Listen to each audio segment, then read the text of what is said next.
Welcome to the Think Podcast, the show that tackles impossible questions from a biblical perspective, with your host, Joel Sedekase. And now, get ready to think.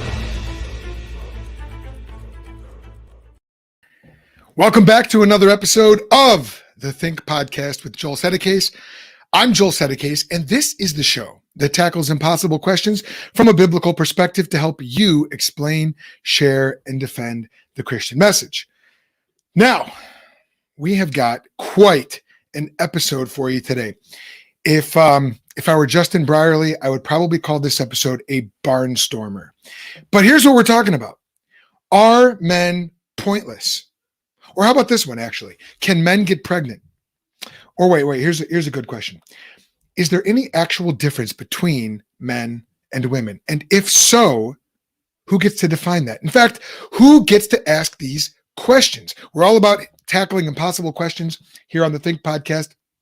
And so we want to know who gets to ask these questions.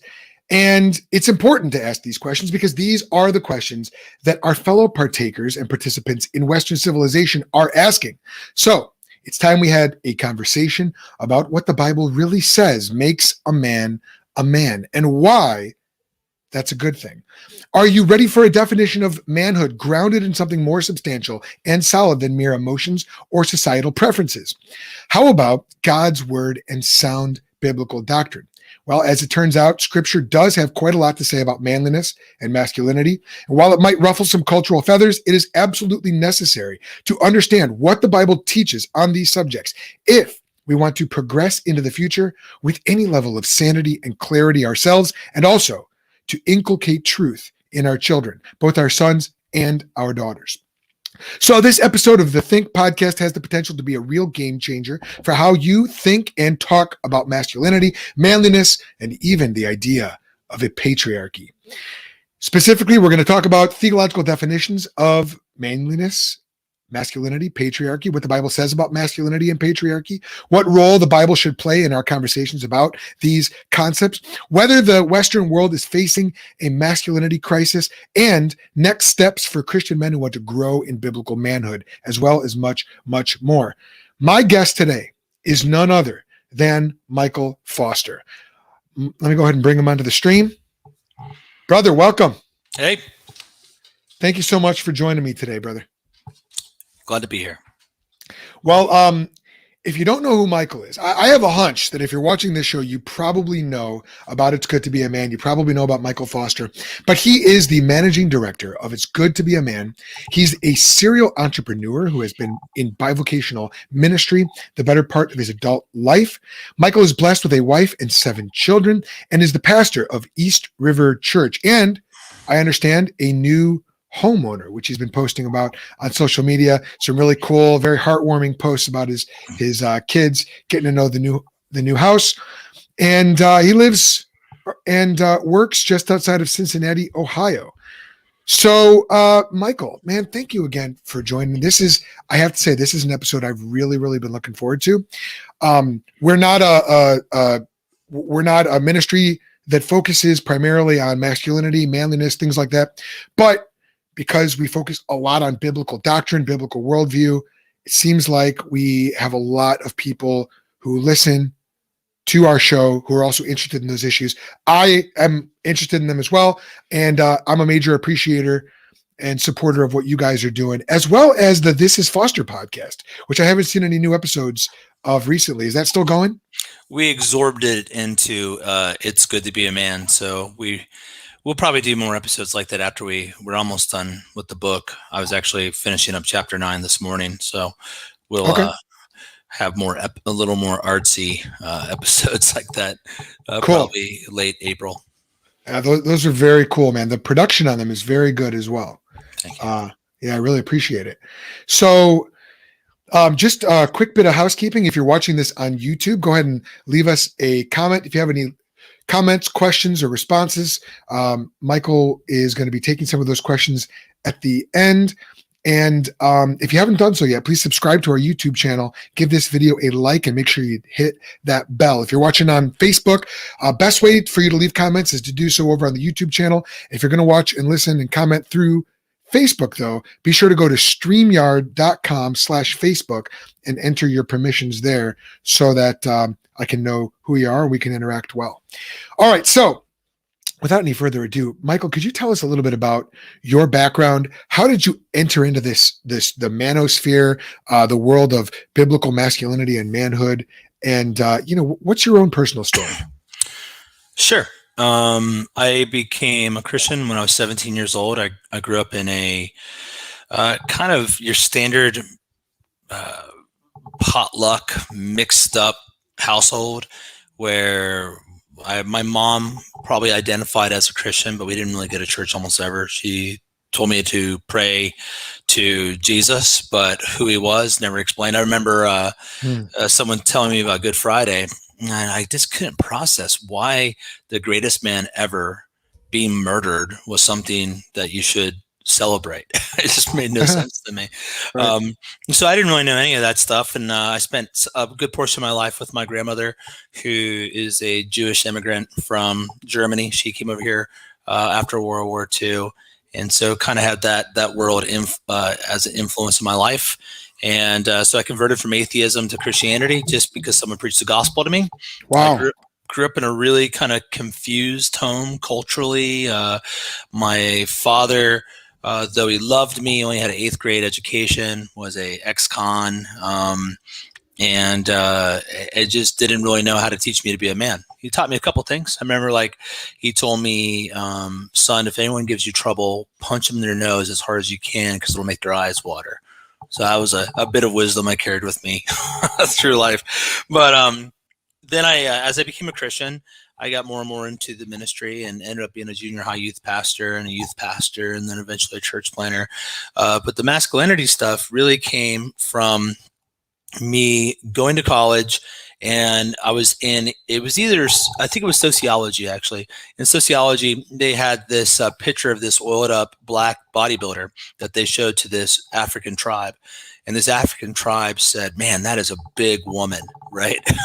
So just this idea that they would perceive that as a woman was fascinating to me. And in that same course, they talked about how hair gel and purses, how they were marketed to men. Basically, they had saturated the female marketplace, and they're already making all these things. So they wanted to find a way to sell to men.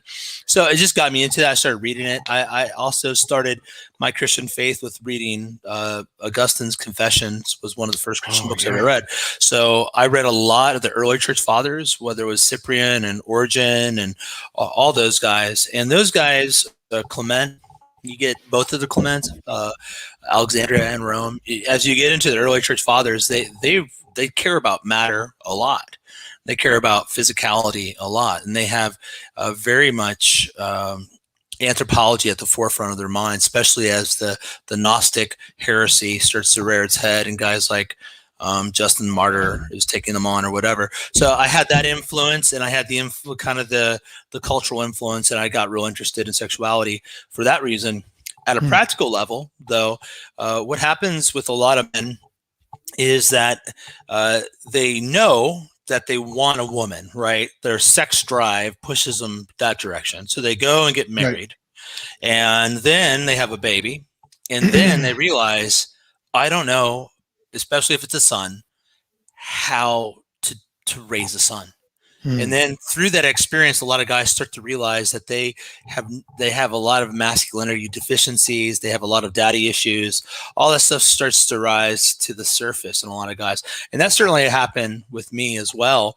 And that's where I started to read books on marriage and fatherhood. I just wanted to be a good husband, want to be a good father, do a good job.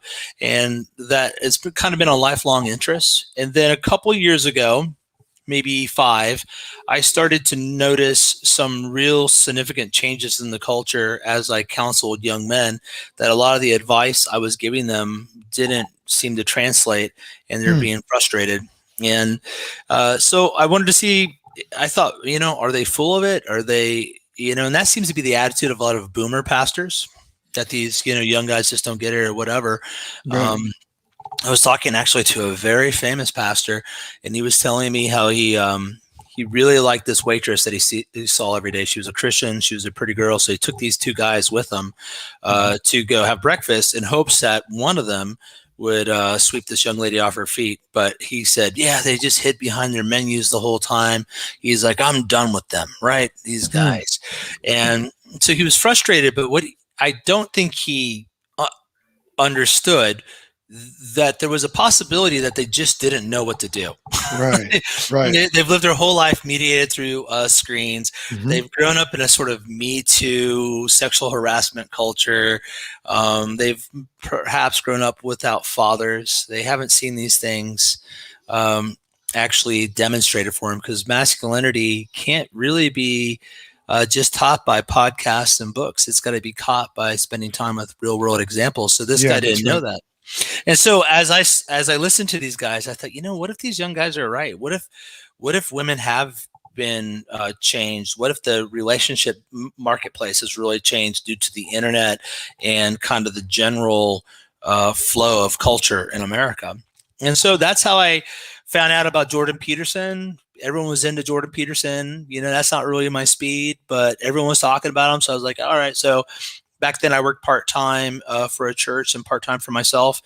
I actually owned a comic book business at the time. So while I was packing up comics, I just listened to hours and hours of Peterson. And then I got into the anti-feminists with like Karen Strawn and the red pill content and the sort of pickup artist content that all these guys were talking about. I'm like, why are Christian men going to these non-Christian sources? And as I listened to them, what I realized is a lot of these non-Christian sources, while they had significant problems, right, that departures from Christian theology, what really stuck out to me is that they did have a kind of a doctrine of the body. Right. Now, they might reduce man down to a meat machine, right? A biological machine. That's wrong. But nonetheless, just by observing God's design and creation, they were getting a lot of things right that we weren't hearing from our pulpits and our evangelical churches. And to be fair to churches, at one level, it's not churches' jobs to teach you to be a man, right? That's your dad's job. But when you're living in a crisis like we are right now, you certainly don't want to undermine a right understanding of sexuality, because sexuality is everything.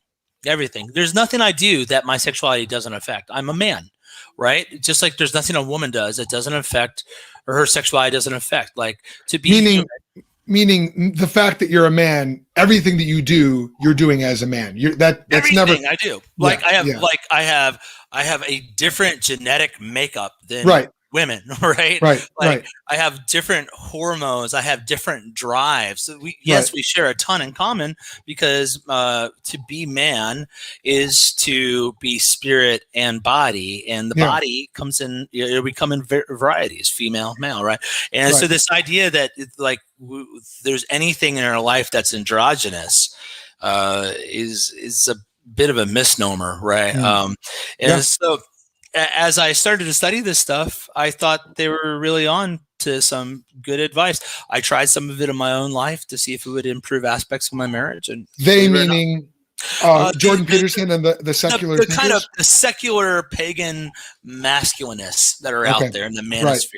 Manosphere just being, and that term gets thrown around. People use it a little different, but manosphere being kind of a collection of YouTube channels, social media accounts, and blogs that were speaking for men, again, in reaction to the feminizing of Western culture, right? So it's not just a pro men, but they're also anti-feminism. Probably those two things come together to make it a manosphere. So that's how I got into it, and it's good to be a man. Really took it shape from that sort of content. We wanted to look at it and say, let's give a biblical answer to this. What has the church been saying throughout church history? What does the confession say? What's some work we can put into this to be helpful to men, so they're not absorbing like Peterson's Jungian archetypes and Right. heavy dualism that comes across in his books. I know he appears to be going increasingly better direction, and praise God for that. But those early works actually have some pretty severe problems, as do like pickup artistry. Pickup artistry defines your manhood by your ability to get sex. That's pretty pathetic, right? Yeah. So there's there's this world of the manosphere. And by the way, I've got Augustine's Confessions right here. I've got this beautiful old, I don't know when this copy was from, 1940 something, but incredible book. I can totally see how studying that would really shape and form you as you're on that journey. My interest is where that journey has led you. So it's good to be a man it's in a lot of ways. I see a lot of connections to like some of the other like the Jordan Petersons, or like some of the secular or non-Christian manosphere thinkers out there. And there's a Christian manosphere as well, if you will. I mean, I've had Jarrett Samuels is a friend of mine. He's down in Indianapolis. He's got Pursuit of Manliness. I don't know if he put himself in the manosphere realm, but he's writing about biblical manliness and manhood. And yet, if I could say so, it's good to be a man has a very distinct, very unique flavor to it. It's very interesting, man. It's I don't know if it's the edge that it has. I don't know if it's just what influences have shaped your own thinking. I don't know if it's the combination of you and non-tenant together, who's your co-founder, I believe. But what is it that gives it's good to be a man its distinct uniqueness, and why not just link up with some of these guys who are already in that Christian manosphere? Why create your own thing? Well, to be frank, when I went out, I was looking for content that I could recommend. When we started this project about 2 years ago now, and what I saw out there wasn't addressing a lot of the issues, or had a lot of. So, for example, manhood is almost completely defined in the Christian realm by man's benefit to woman. Right. You'll hear that all the time, especially if people would bring up, Ephesians, and talking about how, Christ laid his life down for the church, and husbands should lay down their life for their wives or whatever. Right. Well, actually, Christ laid down his life for the mission of God, for the glory of God, which involved redeeming the bride and presenting her to God spotless. Like, first off, let's say, like, the goal of history isn't the church; it's the glory of God. Amen. And so the purpose of a husband isn't his wife; it's the glory of God. Amen. So I've heard people say that men are disposable. No, they're not. The reason we stay on the ship when it's sinking and let the women and children get into the boat is because our legacy and mission is more important than our very lives. That's what our lives are for. That's what we spill our blood for. That's why we're willing to die. That's why we're willing to sacrifice, because we're working towards something bigger than ourselves. And that's distinct from women then? Women, you would say that the mission of women is... help me understand the difference there. So the mission of men from women, in the sense that women still are part of this greater mission as well. But one way to think about it is that, first off, Adam wasn't brought to Eve. Eve was brought to Adam, and Paul thinks that's significant, that Adam was created first. Yeah. People say, oh, well, the animals came to Adam first. Well, those are mockers that hate God if you say that, because Paul thinks it's significant, and he's inspired by the Holy Spirit. So they're wrong. Paul's right. What point are they trying to make with that by saying that? Oh, they're just trying to mock the created order is all they're trying to do. You'll see this in groups like CBE, Christians for Biblical Equality or whatever. It's just really lazy, poor hermeneutics, like Paul Jewett. You'll see it kind of spring up in there in some of his writings. Nonetheless, my point is that Eve is brought to Adam, right? So one way to think about how we relate to God via mission is that the picture of the sun, the earth, the moon. God is the sun, and man would be the earth. Man goes around the earth just like, or the sun, just like the moon goes around the sun. But the moon is in a kind of a suborbit around the earth as well. And so God's the sun, man's the earth, woman is the moon. That's how women participate in the mission through the man most generally. That's why women want to get on the back of the motorcycle of like kind of the bad guy or whatever, right? The guy that's going somewhere. Women are looking for an adventure. They're looking for a good time. This is why marriages can kind of lose some of their flavor. As men get married to a woman, they'll settle in and kind of lose their adventurousness. Like they'll give up on their body. Like I hear a lot of guys talking about women giving up on their body. That's true. They do that. But a lot of times it's in reaction to a man just losing his sense of passion and adventure. Women want to have a good time, right? They want to, and they experience it through a man. So another example to prove this, I know everyone needs a verse. They need a verse, but I'm not going to give you one. Grow up. Chapter and verse. Come on. That's right. Yeah, those things are what, 600 years old in terms of breaking down scripture that way. Think of it this way: if a guy tells you he has a new girlfriend, one of the first things you're going to ask your guy friend is like, what does she look like? Right. Right. Now a woman will ask that same question too, but she'll be especially concerned, like, what does he do for a living? Right. Right. So, and there's this sense that like women are ambitious for their man because that's how they participate in the mission of God. So it's not that women don't participate in the mission or in any secondary way, but there is a kind of an order to the cosmos. There's a structure and a hierarchy to things. Yeah.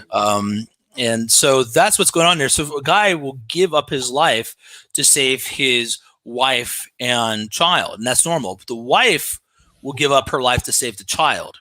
You see how there's a derivative nature to all this. Yeah, but there's something very unnatural about a wife jumping in front of the bullet for her husband. Exactly. That's just wrong. It feels wrong. Yeah. I believe I could support that biblically. But isn't that kind of what the fracas is about pregnant women in the military right now as we record this? There's this whole brouhaha. Tucker Carlson made some comments about pregnant women specifically in the military. Isn't that kind of what that debate is about? Absolutely. It's evil. It's evil. It's not natural at all. And so someone will say, what about JL driving the spike through someone's head? Well, first off, that happened in her tent. She's still keeping house. Yeah, right? That's right. She's one, make no mistake. She's setting up her tent with those spikes and stuff. So even when she kills that guy, she's using the tools of a homekeeper. Yeah. Right. And so this idea like, well, that means we're to put women into battle. That's crazy. You know? Right. And I asked one woman said, well, how different are men and women? And I said, well, hit me as hard as you can in my face. And I'll hit you as hard as I can in your face. Right. And the difference is I don't know if you can move my face. You might be able to, this particular woman. There's some women out there that could, right? Sure. But I'd rather fight Ronda Rousey than like Anderson Silva. Like if I have a choice, I'm picking her. You know, right. Like, there's clear differences, right? JL is such a great example because I think I preached on her, or maybe I just preached that whole story a few years back. But JL, you're absolutely right, Michael. She was in a domestic environment. She was clearly very adept at setting up the tent. She knew how to wield a spike and a hammer. You know, she had probably set up her tent herself. And then what does she do? She offers hospitality to the guy. Sisera, he comes in. She lulls him to sleep with milk instead of water. So she's very comfortable in that domestic environment. And I think the reason why people point her out is they go, oh, but she killed a man. There's nothing weak about that. And it's like, well, who said that domesticity is weak? Now, that's not the argument. Physically, on average, women are weaker, but there's nothing like more spiritually or mentally weak about operating in the domestic sphere. I think JL is a good example to prove that. But people are barking up the wrong tree if they're thinking they're going to get a gotcha on someone by going, see, she wasn't weak after all. It's like, well, yeah, no one said she was, but don't put her on the front line. Well, I mean, the thing too, it's a great example. It's a difference between a a coffee mug and a wine goblet, right? It's about appropriate use. So I can take a coffee mug and it can bounce around at the bottom of my car, right, for weeks, Right. and maybe get a little chip on it. Okay. Yeah. If I put a wine goblet down there, that sucker is going to be done at the end of the day. But it's an issue of purpose, right? And the wine goblet is fine for when it's used properly. But you don't treat them the same. There's a distinction in purpose. Right. And so it's true in the sexes. Like I've been there for the birth of all my children. Okay. And it's incredible what a woman can do, and I think about, my wife and my kids. So we've had 8 kids and we have 7 now. But my kids can be pretty loud and pretty intense. And as a man, like I used to tell guys, I'd rather fight 3 men blindfolded than be left with a crying baby, because I'm not ashamed of trying to soothe the baby, but a lot of times it just wants its mom. And and my wife can take so much noise, so much stress, and still be sweet and be a nurturer. She has like a higher breaking point than I do, where I'm like, shut up, like just like, be quiet. What's wrong with you kids? So who's stronger, who's weaker? Well, man, who's stronger or weaker between a screwdriver and a hammer? It depends what you're trying to do. And so this conversation, and this also is part of the problem with the whole sexual conversation, is that it always presupposes that there's a competition between the sexes. Correct. That's right. And once you deal with that, you're just like, well, can I compete with? There's areas like, for example, if you've had kids, girls are going to beat the snot out of boys in linguistics early in their life. Always. It's amazing. Like you get these little 3-year-old, 4-year-old girls, and it's almost like they're quoting Shakespeare, right?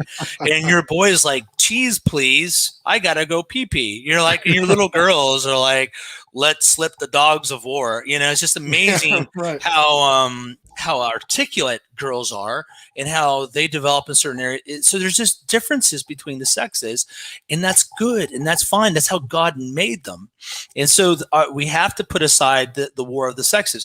The war of the sexes is a satanic attack on the design of God that goes back to the fall. So God makes Adam, and then God from Adam makes Eve, and they both are over the creation. So the flow of authority is God to Adam, and then Adam to Eve, and then mankind as a whole over creation. That's the hierarchy.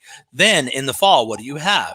Well, I think one of the significant reasons that Satan comes in the form of a serpent is to overturn the created order. So the serpent comes to Eve, right? And Eve should have had, people said, where's Adam? Well, fair enough. But Eve also had authority over the creation. Right. And so the serpent comes to Eve, then Eve to Adam, and then God calls Adam out, and Adam says, it's your fault, right? It's a complete flipping of the created order. So he attacked the nature of hierarchy, the nature of the cosmos, the nature of sexuality and anthropology on purpose. And so androgyny is always at the core of paganism, always.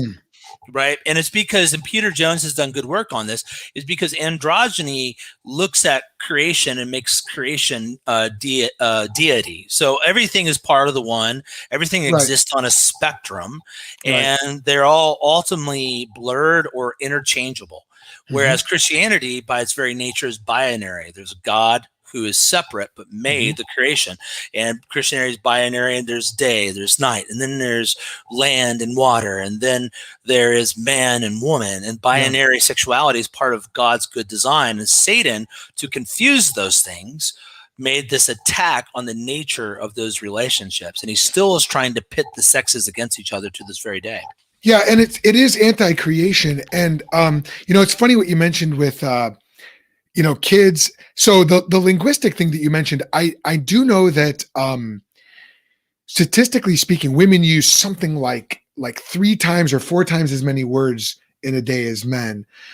I will say with our kids, our firstborn son, Jacob, is very verbose, always has been, talked early, talks a lot, but I've seen the differences. So like our second born, Anna Sophia, no one had to teach her this. She loves to help. She loves to help cook. She loves to find things. If I need something done with our toddler, more often than not, I'm going to ask her, because she loves caretaking. She loves, she's a very giving person. Whereas our boys, it's like, I learned this early on. When I want Anna Sophia to do something, I'll phrase it like this, Michael. I'll say, hey, the family really needs your help. We need your help with this. And that lifts her spirits, that motivates her. With my boys, if I say that does nothing for them. I have to say, boys, I have a mission for you. And that perks them up and they go, all right, what's the mission, Dad? Okay, here we go. And it's just that simple change in phrase. One taps into my daughter's femininity, her girlness, and the other one taps into my boy's, budding manliness in seed form. So it's really. Have you noticed anything like that with your kids? Oh yeah. I mean, so sometimes my boys plays with, I have one of my boys, he was playing with dolls at one point, but even with his dolls, they're like jumping off the couch and there's like an explosion or whatever. Right.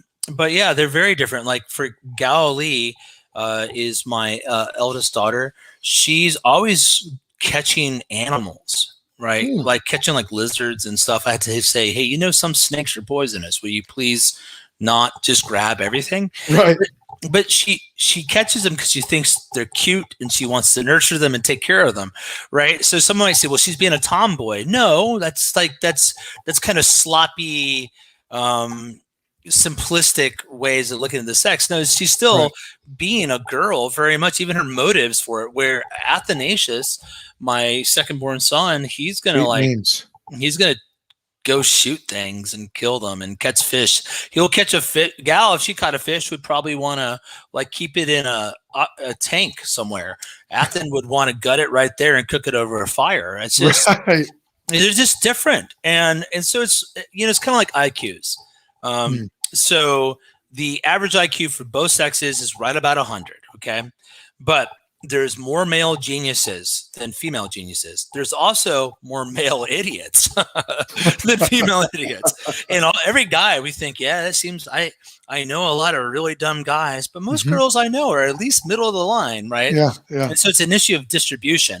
So even though the average is all the same, the distribution is kind of different. So with a lot of things between the sexes, we're not saying that anything a girl does or a boy does, you might find that present in some other the opposite sex, but in terms of general distribution, it does break out differently, and it's predictable based on their sexuality. So yeah. Well, maybe we should take this time now and define some of our terms. So, how do you define masculinity, manliness, and even patriarchy? Well, let's go with the easiest one first. So patriarchy literally just means father rule. So when we talk about patriarchy, we're talking about it at a sort of cosmic level, that God has made men to lead, that men are the leaders of the home.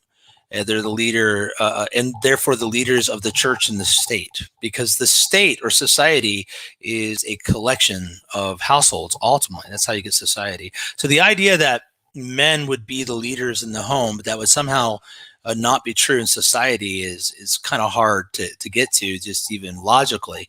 And certainly historically, when you look at it, you can look at Stephen Goldberg's Why Men Rules, which was originally entitled The Inevitability of Patriarchy. And that book is endorsed by Margaret Mead. Margaret Mead is probably one of the most famous anthropologists of all time and very much a feminist. Yet she said it was a great study. And in that book, Goldberg demonstrates that the idea of a matriarchal society is an absolute fiction and has never existed. If you want to see it, the only way you're going to be able to do it is to watch Wonder Woman, right? But you're not going to find it in history because it doesn't exist. There might be like some sort of like little blip on the screen for like a decade or something. But the only time you ever have a queen is when you don't have a king, right? There's no history of a married couple ruling like a royal couple, and it's the queen that rules in spite of the king. At least the king will be the figurehead. So throughout all of history, not just in Christianity, but in all of creation, patriarchy is the norm. Men rule. So that's natural. Now, What about England though? Because in England they can have a queen, and Queen Elizabeth I established this principle that the husband of the queen is not necessarily the king. So even today, you've got Queen Elizabeth II, and her husband isn't he called a duke? He's like the Duke of Windsor. Yeah, I honestly I don't know that. I would say though that is very exceptional, and even like in historical terms, going back to Elizabeth is not that far. Yeah, and so you might find some of these exceptional things in there. And I know that Goldberg, in his he wrote a expanded version of his book to deal with some of those cases. So sadly, that book's super expensive right now. I guess I've been promoting it too much, but if you can find a copy of it, you ought to get it. It's a really good book. He's written a couple articles on it that you can find online. But what I would also say about patriarchy, though, is that it's still very obvious that patriarchy is true, because even today, who are the CEOs? They're overwhelmingly male. That's not to say there aren't any females, but everywhere you look at the highest position, it's still male on the whole. And it's going to be that way because it's part of creation. There's no way to undo it. Now, so saying patriarchy is natural isn't to say that every manifestation of patriarchy is good. That's not true. It's natural for men to have sex with women and women to have sex with men, right? It's not natural for men to have sex with men and women sex with women. But that doesn't mean when we get to the natural sort of sex, heterosexuality, that every manifestation of heterosexuality is virtuous or good, right? For a man to have sex with a woman outside of marriage is fornication and evil. Mm-hmm. So you can actually have something natural that is bad. And patriarchy is the same way. So we know patriarchy can be evil. There is a sort of patriarchy that must be smashed. And you can even understand the biblical narrative as a dueling patriarchy. And one way to point this out is that Satan is what? The father of lies. Right. Your father is the devil. Right. So there's an evil patriarchy. You can see another form of evil patriarchy when you look through Pharaoh.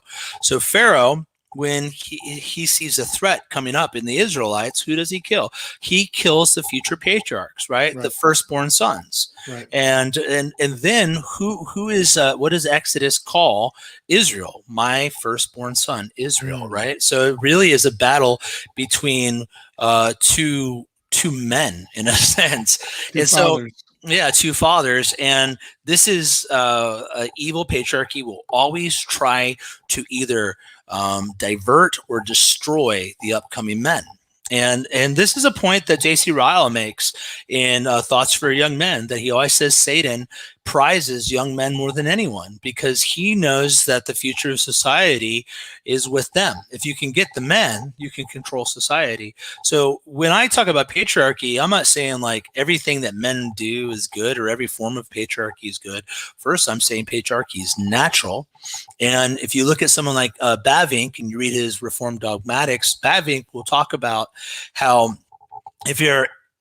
this is me riffing on Bavinck, he says grace restores nature, right? So, but I think evangelicals say grace eliminates nature, right? Evangelicals think like when you become a Christian, your masculinity and femininity just disappear and you're like this androgynous spirit. And then you get some other versions of Christianity, maybe Roman Catholic and to some degree Eastern Orthodox, would have grace elevating nature and actually changing human nature, where someone like Bavinck, who's Reformed, would say, no, it's restoring the nature that was there. So when we come to God through the Son, our nature is made new, right? We're new creations. Yeah. And that those natural inclinations are now reordered according to the glory of God. And that's something I definitely picked up from Augustine, right? Augustine wanted to see those, things perfected by grace and made whole. And so that's when we're talking about patriarchy, that's what we're talking about. Okay. What you just said reminded me of, there's this scene in The Great Divorce by C.S. Lewis where there's this visitor, the book's, about people from hell going up and visiting heaven. And there's this visitor from hell who goes up into heaven, and he's got this little demon lizard on his shoulder that's that's kind of hindering him and hampering him, hounding him, and an angel or someone, a divine being, is allowed to slay the thing, and in the process it dies and the guy dies, but then they're reborn, and the little lizard is like reborn as, I have to go back and look, but it's like a stallion or like this beautiful white horse. And it's like, well, I didn't expect that to happen. But the idea is God's grace doesn't just do away with our desires and turn us into, like these Buddhist archetypes where we just have no desires. Instead, it takes our desires, it takes our nature, and it restores them and transforms them and rehabilitates them and turns them into something good and godly and awesome. And so, I hear what you're saying, man. It's a powerful, powerful thing. I agree. So that's patriarchy. So what about masculinity and manliness? Oh, we got a definition somewhere. Everyone, their definitions. Like we don't know what it means to be a woman or a man, but because the world has gotten this Aspergian, let me give you the definition we came up with. So we said our starting point. Manhood is what a male enters into when his body and mind reach maturity. It is undertaking the work of dominion God made him for, striving to rightly order himself in the world by developing the virtues and skills necessary to this task, especially strength, workmanship, and wisdom. Manhood is ultimately about a man building God's house by building his own. That's how we define it. For people that love definitions, that's on our Facebook page. But, I think it's always, again, we like, how are men different from women? It's in the distribution of things and our kind of general demeanor. I like what some of the Mormons have actually come up with. Mormons kind of run the manosphere. If the art of manliness, right, was started by a Mormon, and he says the 3 P's, right? Protect, preside, and provide. And I think that's true. Like, men are the ones that we're built to protect. Like, we have a bigger frame, we have got testosterone in us that makes us more aggressive.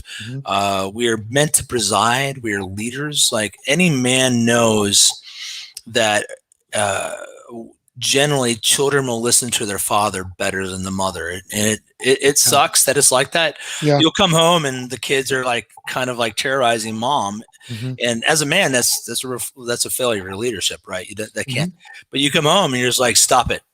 You pick it up now. You go do this, and then they like scatter and they do exactly what it's right. And it's because God has given authority, He's delegated authority to us to lead our households, and that's natural. That's built into things.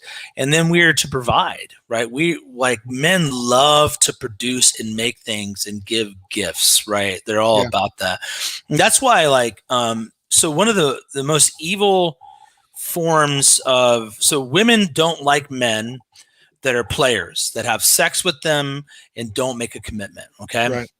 Right. Those guys, they can't stand them, because the woman opens himself up to the vulnerability of getting pregnant, the vulnerability of being known as a loose woman. A man, what he doesn't like is, he doesn't like a woman that is a gold digger. Right. You'll hear this, like Kanye warned us all years ago, but men will talk about that a lot. And so when men talk about divorce, they're very upset that they lose half their stuff or whatever. And that's because men know it's their responsibility to provide, and they want to know that their wife has a gratitude and a thankfulness for that, and will actually take those things and not just consume them, but multiply them through effort. And then women are these incredible multipliers, right? Like, a guy gives his wife a little bit of sperm, and she gives him back a human being, right? It's amazing, right? A guy gives women flour, and she makes bread. And if you look at the Proverbs 31 woman, that's not a career woman. What it is the husband's done a good job at providing her the raw assets that she needs, the resources that she needs, and now she's taken it and she's expanded his home. And so when the sexes work together, the guy basically pushes the boundaries of the household out. Right. He takes the wilderness, he pushes the wilderness out and creates a safe place for the woman to do her amazing work. Right. Yeah. And all I hear right now, Michael, I just hear bigoted. This is all totally anti-woman and totally bigot. I don't know how you could believe things this intolerant and totally. I'm sorry, I can't even pretend. No, this is wonder. Why do people have a problem with this? I don't know, man. I guess just drinking too much wine with their cats alone in their house, or that's it. Looking at too much porn and playing video games. You know, Seriously, tell you what, man. when those people die, my kids are going to still be around, and we'll beat them, man. Yeah, that's right. Planning to win. This is, I mean, but the biblical interaction and coordination between the sexes is such a powerful thing. This is how you build civilizations. That's right. And denying it is how you undo civilizations. That's what's happening, right? That's it. That's what's happening. Man, just in the interest of moving things along, because I really want to respect your time here. Do you think that, well, you alluded to this earlier, is the Western world facing a masculinity crisis? Yes, it's facing a sexuality crisis that's centered on men, right? So if you ever see the movie Patriot, there's that one part where Mel Gibson tells his kids to shoot the officers, right, and cause disarray. That's how he gets his son back. And so if you take out the leaders that causes disarray, strike the shepherd and the sheep will scatter, right? And so there's been an attack on men to demoralize men and remove from men masculinity. Like you see it in the culture, right? And you see that the way fathers are depicted, you're really hard pressed to find an example of a good dad. Matter of fact, I was thinking about this, like who's been the best dad in sitcoms in a long time? I don't watch many modern sitcoms, but I think probably Uncle Phil on Fresh Prince. Yeah. He's actually a really good dad, right? He's manly, he's hardworking, he's got good presence, he can't be pushed around. And there's that wonderful episode. It's actually really emotional if you come from a broken family where Will's biological dad just doesn't really care about him. And it's worth to look up on YouTube. He's like, yo, man, why doesn't he care about me? I don't need him. And Uncle Phil just loves him. And so it's this picture of a guy that can get it done. Right, a guy that's strong but has emotions. For every Uncle Phil, there's 1,000 Homer Simpsons or Ray Romano who can't tell his wife no. Right, you just go right down the list, and there's this attack to, or I always talk about how I hate the two children's books I hate more than anything is Curious George. I hate Curious George. He's the worst. I want Curious George. I'm going to write a book called Curious George and the Matches. And the man in the yellow hat says, hey, George, don't play with the matches. And then the next page is just the house is burnt and George is dead. Right. The other book I don't like is Berenstain Bears. I can't stand Berenstain Bears. For this come on. Berenstain Bears. No, I don't apologize at all. Really? Dad is always like another one of the kids. He always is this screw up, and Mama's always like having to put up with dumb dad. Oh, you're right. He's like a Ursine Homer Simpson in a lot of ways. Yeah, he is, and he's not as bad as some of them. But you pick up on this stuff in our culture, and it slips in, and there's this constant like demeaning of men, and so it demoralizes men. And men have a hard time of taking leadership. They feel bad, and then you get into the porn problem, right? So the problem with porn, there's many problems, but there's 2 Proverbs 31 women. People always forget that, right? And verse 3, the Queen Mother says, his son, do not give your strength to women. And the Hebrew sense there, of course, these are immoral women. And there's women that will take your sexual strength and give nothing back. Your vitality. Right. So the Proverbs 31 woman, the good one, is the multiplier of male strength. Right. He gives to her, she makes more. The Proverbs 31 woman that's evil is talked about throughout the book. She's a woman that pulls down her own household. She's a consumer. Right. She commits adultery and wipes her mouth and says she's done no wrong. So there's all sorts of versions of that. But any woman that you give your sex to and you get nothing back is bad. And men are giving their sexual energy to pornography, and it's demoralizing them. And I think it's how the state controls men. I think one of the easiest ways, I think it's why our free speech allows pornography, because it keeps men very pacified. Yeah. Doug Wilson talks about how it's a bribe.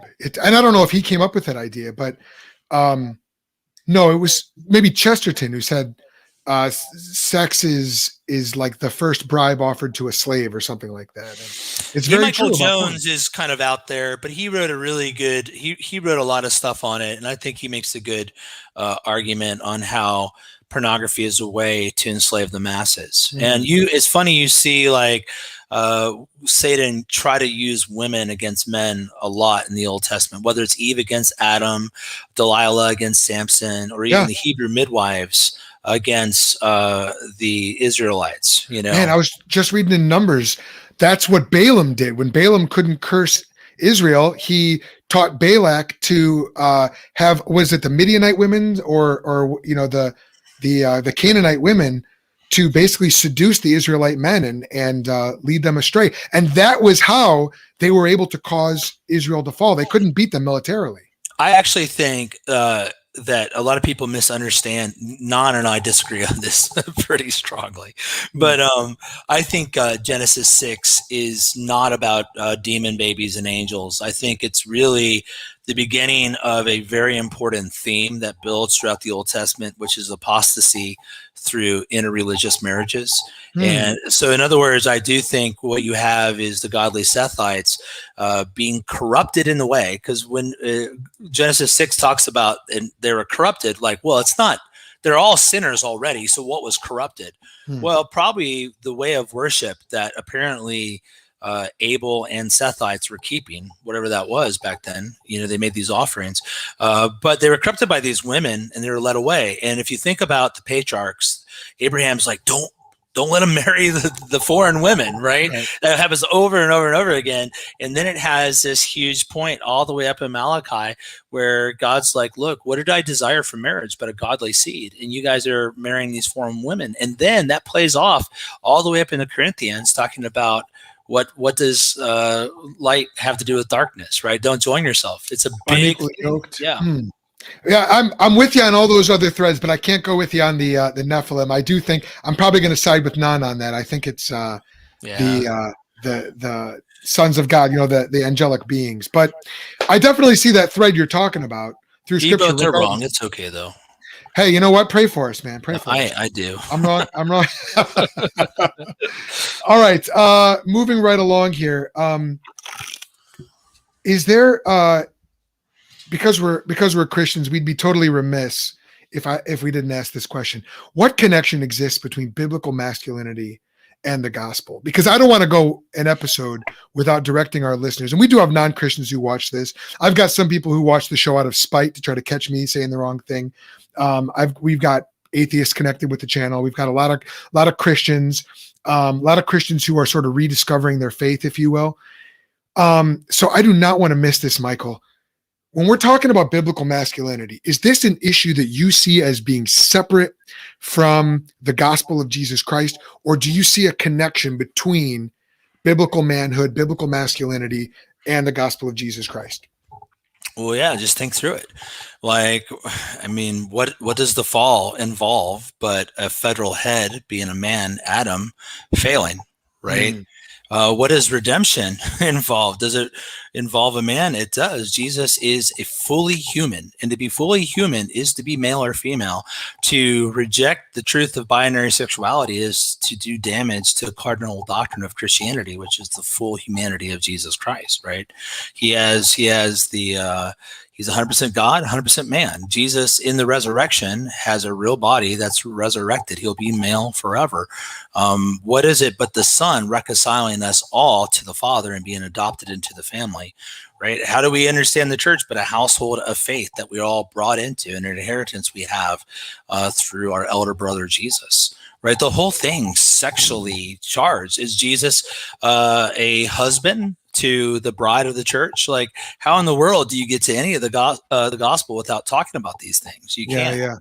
Yeah. No, so I think it's absolutely central. It's the vernacular of the gospel is sexuality. Man, powerful stuff, and really explains why the enemy would be seeking to undermine the gender binary and the reality of sex and of those roles. It makes perfect sense. By doing so, you undermine our ability. You even prevent us from being able to share the gospel, because now there's all this other pre-work we have to do. That's right. So Yep. incredible. And a lot of people have trouble with Christianity because they had bad dads, right? You hear that all the time, Yeah. right? They had a really bad dad, and the idea of God as a father is not always a good thing in their mindset because they had a bad father. Yeah. I ran into somebody on the street. I was out doing street preaching for my first real time down in New Orleans last month. And, I'm out there preaching, I'm sharing the gospel. And a guy just straight up said, no, you know what? My dad was a pastor. I had that stuff crammed down my throat my whole childhood. And you could just see the disdain, in his, now that guy's trying to use his dad as an excuse. He still has to reckon with God himself, but he has a barrier to overcome. I don't know what his childhood was like. Maybe his dad was a great guy, but at the very least, that's what he attributed his faithlessness to. So, man, you're right. Well, I can tell you a great story about that. Please. So when I first became a Christian, I did a lot of street evangelism. I don't really do much anymore, but I was in Florence Mall. Actually, I just went there with my girlfriend, now wife, to buy something. Florence Mall in Florence, Kentucky. And this guy, this was like back when everyone was wearing black and chains and like the dumb studded bracelets, all these suburban. Hot Topic. Yeah, that's right. It was Hot Topic. These pasty white kids from the suburbs want to show how bad they are. So anyway, this guy had this T-shirt on the back of it had a naked woman kind of crucified. She was like nailed to like a post. And he said, I want to be like Satan. So anyway, being the sort of guy I was like, hey, can I talk to you about your T-shirt? And he was like, yeah. So I sat down with him and all his tough guys. Mm-hmm. I was super preppy at this time, Dave Matthews and Bare Naked Ladies. I got like my flower shirt and fluffy blonde hair and a visor. It was terrible. So I sit down with all these guys, kind of goth-ish sort of dudes. Mm-hmm. And I'm like, you guys know Satan loses, right? He loses. To be like Satan would be to go to hell forever and ever. And so then we enter into your standard, apologetic conversation. What about the problem of evil? What about aliens? What about clones? Like just on and on and on, weird stuff. Yeah. Anyway, I just kind of went apologetics. A lot of times they're just trying to get through the smoke screen to the hard issue. And a bunch of them started getting really mad at me, but whatever. I'm much bigger than all of them. And the one guy was the kind of leader of the pack with the T-shirt. He said, you know what? If God's real, why did my dad leave? Right? Why did he leave? If God loves me so much, why did he take my dad from me? Jeez. Right? And it just gets to the heart of so many of these issues, what's going on. That not to say that intellectual problems aren't real problems in a sort of apologetic discourse, but there's always a very strong moral element and relational element. And the idea that, and when I told him, I said, look, you don't have to be fatherless. You don't have to be, right? It's like God can be your father. Right. And God loves orphans and God loves that, and so all biblical sexuality, having your sex rightly ordered to kind of bring this all together, starts with having God as your father, fearing God. And then your sexuality isn't a matter of selfishness or giving into your desires, but being pleasing to your father because he saved you and you loved him. Amen. Wow, it's incredible. It doesn't always; those underlying reasons don't always come out so clearly in those apologetical conversations. So, well, so listen. Are you good to take a few questions? Yeah, I can take a couple. Yep. Okay, so let's see what we've got here. I'll try to move through these fairly quickly. I got a couple of them on Facebook, and then a few have been entered in live as we've been speaking. So. Here's one from, I'm assuming his name is pronounced Jesus. Otherwise, it's Jesus Garcia. He asks, why don't they ban porn in this country? Kind of a hypothetical question, but what do you think? Should porn be banned? Absolutely. It's wicked. Yeah. Yeah, they should be. It should be banned. I don't believe in that sort of speech was banned for a long time. Like it goes back to Larry Flint right here outside, right here in Cincinnati is how they got it there. But I definitely think it's one way they use to control men and women. It's terrible. Yeah, agreed. No question. Noah Despain just mentioned that some people at his school were just debating this topic. So very timely episode. That's great, Noah, man. I'm glad this is timely for you. And I would encourage you to go look up itsgoodtobeaman.com. There's tons more content that Michael has on this topic. Rick Anderson asks this: what, if any, issues do you think introverted men may have in pursuing biblical masculinity?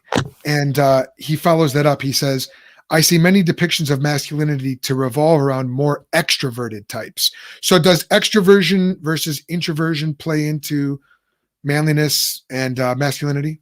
Well, it really depends what you mean by those categories. Those are newer categories, popularized by Myers-Briggs, right?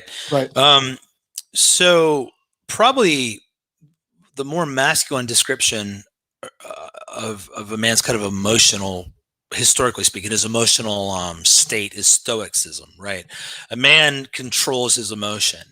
And so I think an introverted man is a guy, he has the advantage of being a little more stoic, right? Like he doesn't have to, I mean, also depends on how we define it. So introversion, the way it usually means is that your energy is sapped through relationships, where extroversion is that your energy is energized, right? You pick up. So if you mean it that way, then we're just talking about temperaments, and I don't see how it plays a deep role in masculinity. I think there's men that do both. But if you're talking about being very emotional and like kind of outgoing or whatever, I would say the strong silent type is actually more of a male archetype. And the reasoning behind it, I think, is that men have to control their emotion because we have to stay cool under pressure. I actually think teaching boys to cry is bad. So there's a great quote that someone wants to take out of context that I said that.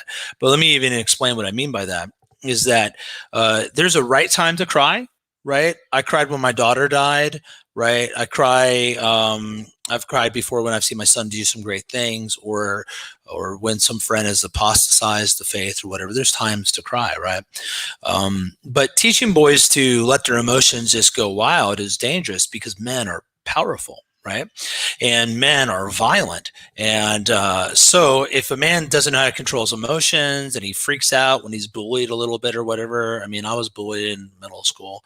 If he freaks out and he doesn't have a control of his emotions, he can then lash out violently with guns and all this stuff. I honestly think some of the feminization of men is actually leading to greater violence because we don't have control. So I think if by introverted you mean that you're like less outgoing, I think you got an advantage on those of us that are bigger, flashier personalities.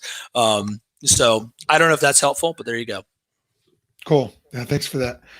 All right. Let's see here. We've got one from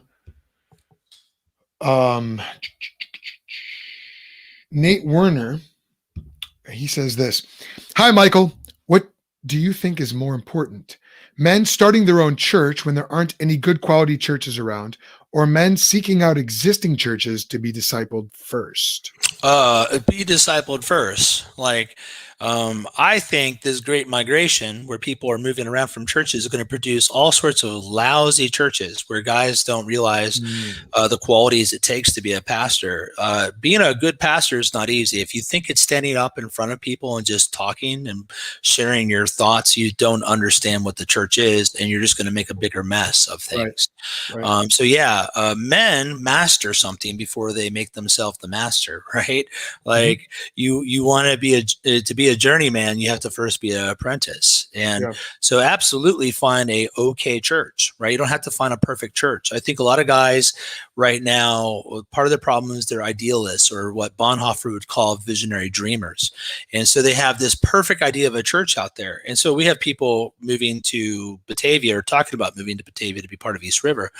And when they know me through It's Good to Be a Man, it's always a deep concern because I want to know whether or not they have this sort of like perfect idea of who I am. And if they think our church is going to be all about masculinity, because we don't enforce head coverings at our church, and we actually let women vote at our church, or we will, even though I prefer household voting, but I know how to choose my battles. I like to win. And so if you want to find a place that ticks all your little boxes, you can find it. But really find a place. Like I went to a PCUSA church about 15 years ago. And the PCUSA was liberal back then. That particular church had a pastor who was probably egalitarian, soft complementarian. But he did introduce me to Ian Murray, got me reading the Puritan paperbacks, got me reading Banner of Truth. Wow. I grew immensely. He did preach through the word. And ask yourself, would you say, hey, I know this great church in Corinth that you should go to? Would anyone say that, right? But yet it was still a church. And Right. and so I think like grow where you're planted, maximize it. I think these sort of cultural centers right now, like Moscow, with Doug Wilson, they got a lot of people moving out there. I think a lot of those people are going to realize that while Moscow is a great faithful church, that they've kind of built it up to be something it's not. But no, let me tell you, Nate Warner, you're an idiot if you plant a church without actually being trained or ordained. You'll hurt people, including yourself and your own family. Don't do it. Be a man, get trained, be apprentice somewhere. Man, that's good. It reminds me of some advice I got from D.A. Carson, who's a professor at the seminary I went to.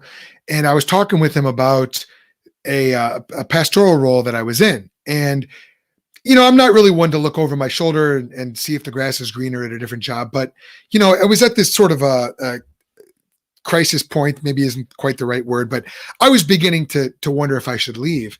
And what he told me was, you have a moral obligation to serve where you are right now to the absolute best of your abilities until God calls you out.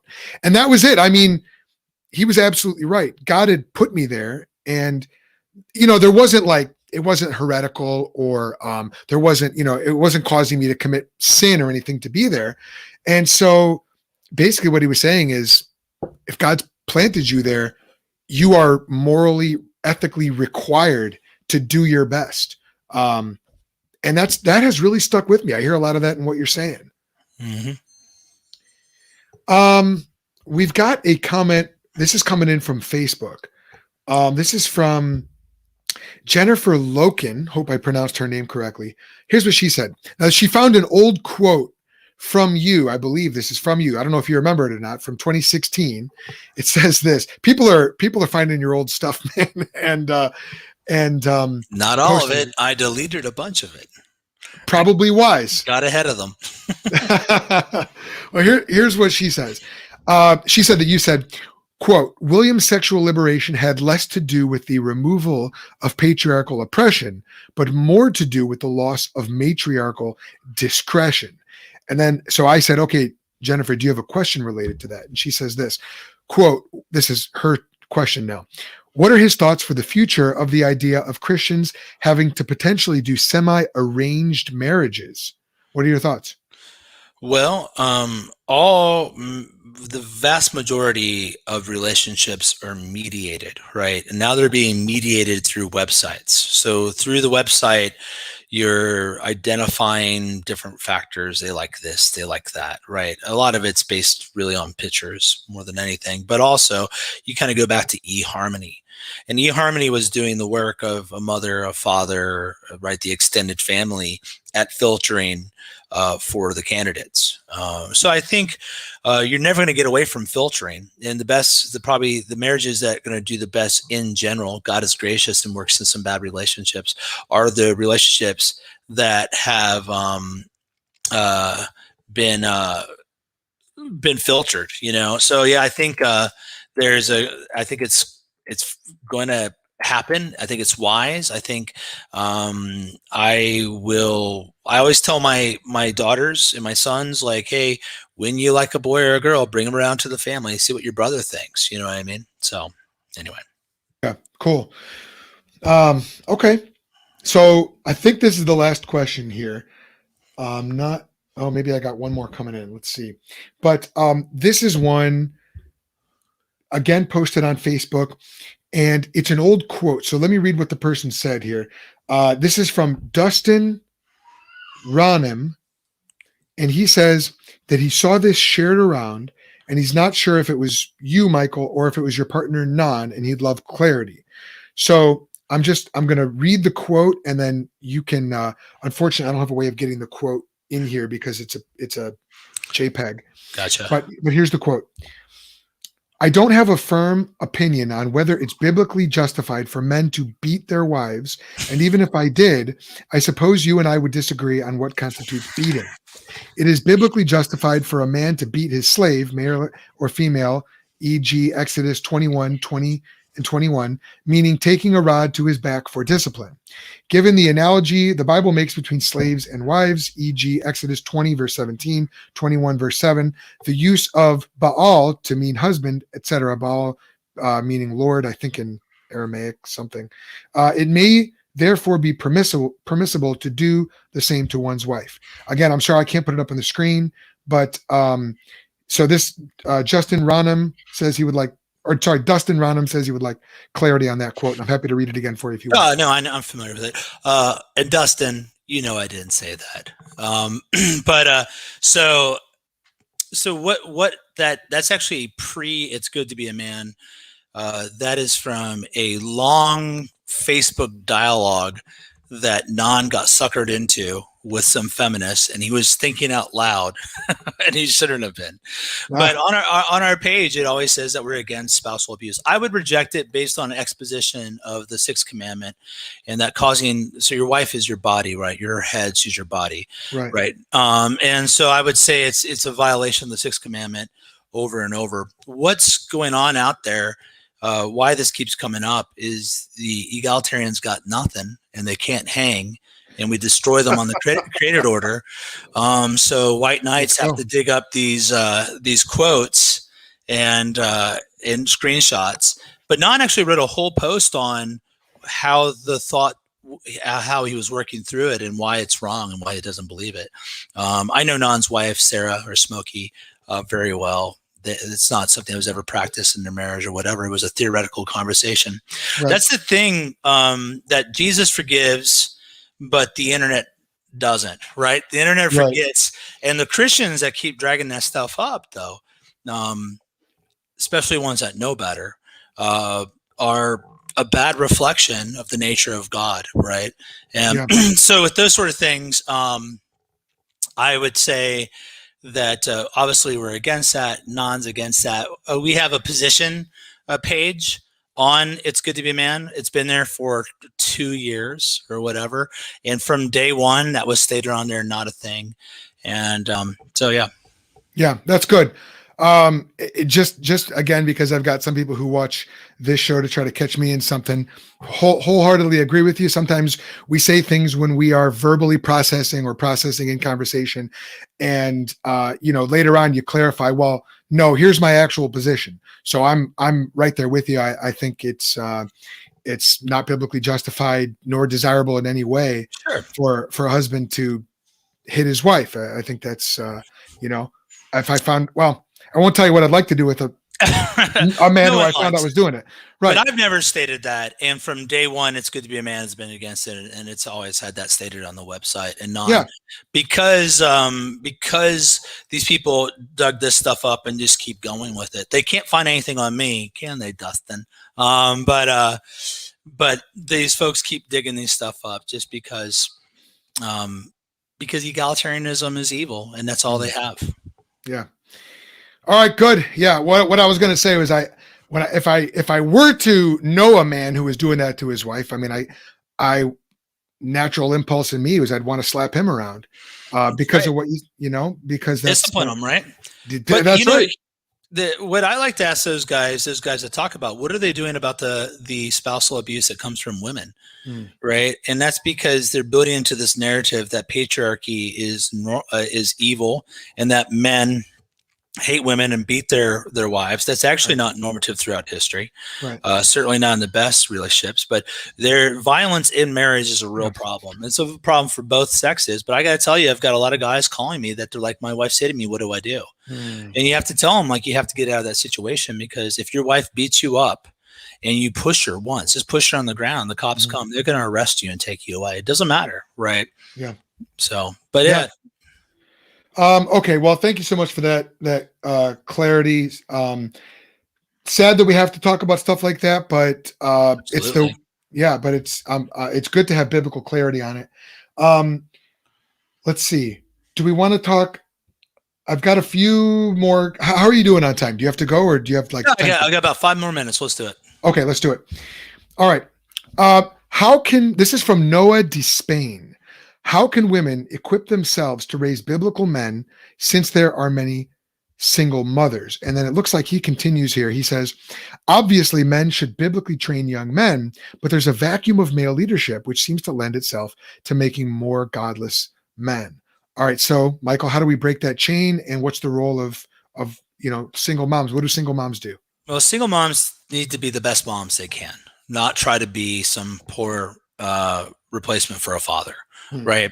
And so when you have a breakdown in natural situations, there's going to be consequences. There's nothing you can do about that. But what I would urge him to be tough, work against coddling him. Right. A lot of mothers going to coddle. Don't do it.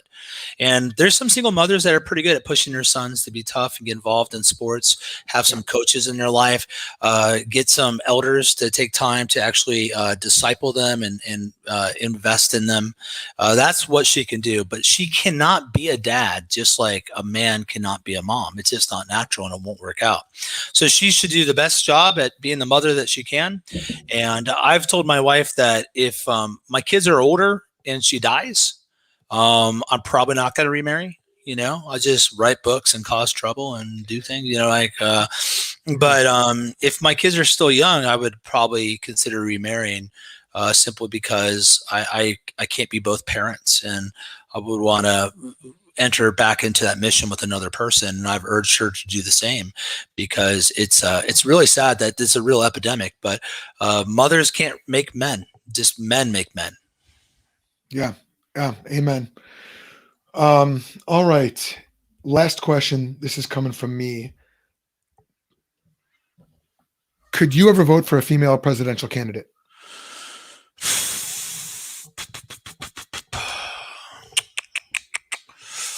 Probably not. Probably not. Sometimes God is judging a nation, right? And have I ever voted for a woman? I don't think I have. I've been a stubborn libertarian most of my life until I voted for Trump this past year. I've always voted libertarian, third party. So when McCain ran with what's her name, the don't you know chick from up in Alaska, I was like, Sarah Palin. Yeah, that's right. I'm not voting for him. But I think at this, chick. Yeah, she's got this sort of folksy, don't you know? Sure. The folksy wisdom. That was kind of her shtick there for a while. Yeah. But no, I probably wouldn't. But I don't know. I'm sure not. I would be interested to hear what Nam would say. He'd be more principled on it than I am. Okay. How's that for a non-answer? I'm ready to vote for you for president with a political answer like that. Just being honest, man. Yeah. Well, no, and that's good. I appreciate it. And speaking of appreciating things, Dustin says he appreciates you answering. And then Dustin, tell women to submit to their husbands.